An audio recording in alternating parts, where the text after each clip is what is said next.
8:30 morning to you. Now, French farmers, and indeed we see farmers actually across Europe, are continuing their blockade, French farmers around Paris, as you would imagine, over falling incomes and competition from cheap imports. Yeah, we've also got these live pictures from Brussels, where we're seeing farmers descend on it. It looks like a town square. Fires have been set there in that town square, and lots of tractors piling in on there as well. Experts fear it could impact Britain's food supply as agriculture workers across Europe also join the fight against Macron's government. So, should we be concerned by the demonstrations? Let's talk to Welsh farmer Gareth Wyn-Jones and political commentator Jack Rowlett. Good to see you both this morning. OK, Gareth, let's kick off with you, a man in the know. Is it going to impact us over here? What are you left feeling like? Are you British farmers not out on the streets? Perhaps you should be. Look, we're fed up. We're fed up to the back teeth of what's going on, to be totally honest with you. Look what's happened in Germany, Netherlands, Canada.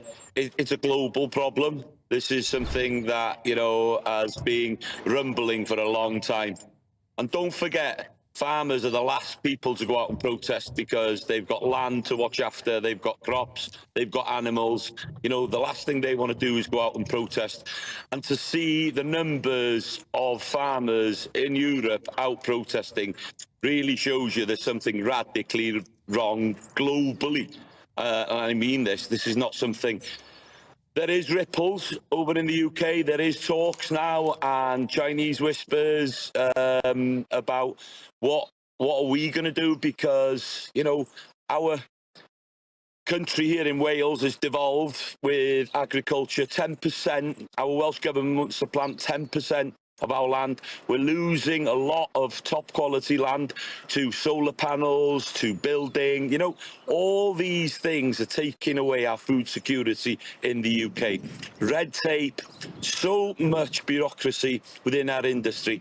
And something else that we're fed up of is that mainstream media just keep kicking us in the gonads all the time.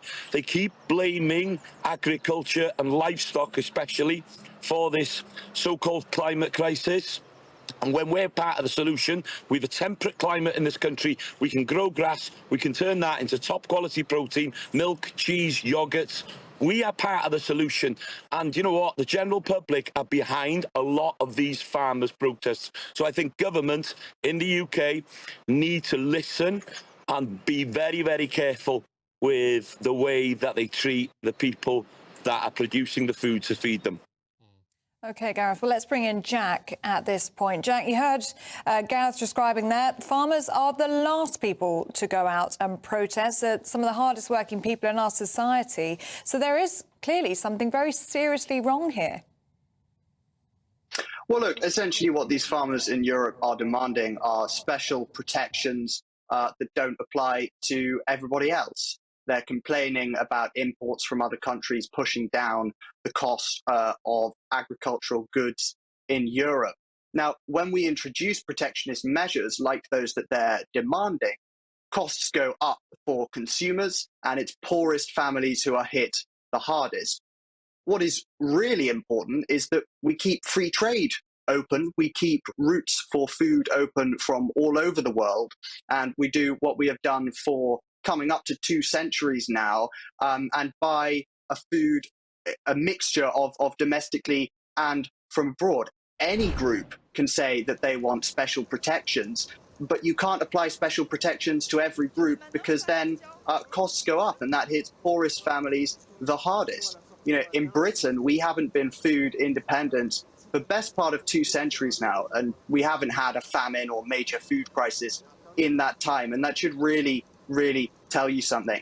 And looking at Europe, there are regulations on kind of technologies, new technologies like genetic engineering and AI, which can really improve farming and enable European farmers to compete better.